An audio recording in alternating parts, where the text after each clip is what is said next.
voter pour un parti incapable de réaliser le projet pour lequel il a été fondé. Puis je suis étonné parce qu'il y avait beaucoup de contradictions. Il ne faut pas se diviser, mais aller créer encore un autre groupe souverainiste, ça ne tient pas la route. Premièrement, arrêtez d'avoir l'air fou. On a l'air d'une bande de clowns.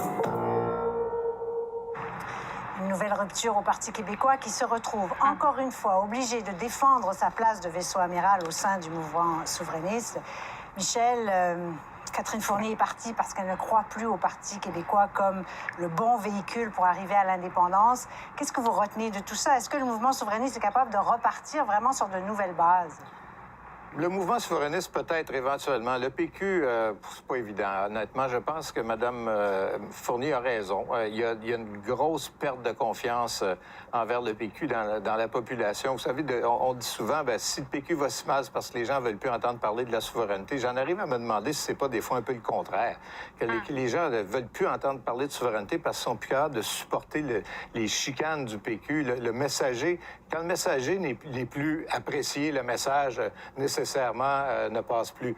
Et qu'est-ce que vous pensez qu'on va retenir là, cette semaine, là, de façon générale, de ce qui s'est passé au PQ? Pas qu'il faut refonder, qu'il faut encore de la chicane au PQ.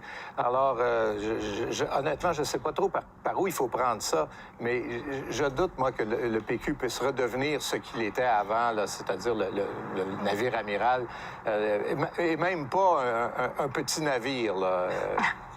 C'est dur. Daniel?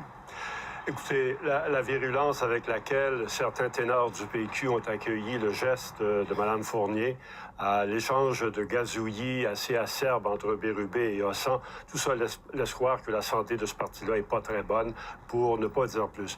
De recommencer à zéro encore une fois, de remettre tout sur la table encore une fois, de peut-être repenser le nom du parti, de changer le logo, de se retrouver finalement avec des péquistes qui vont se parler entre eux et non pas à la population. Pas convaincu que cet exercice-là va mener nulle part. Ce qui manque au Parti québécois, aux péquistes et au mouvement souverainiste en général, c'est la détermination. La détermination des Catalans, par exemple, qui n'ont pas peur d'aller en prison pour défendre leur cause, la détermination des Écossais qui n'attendent que la prochaine occasion pour faire un référendum.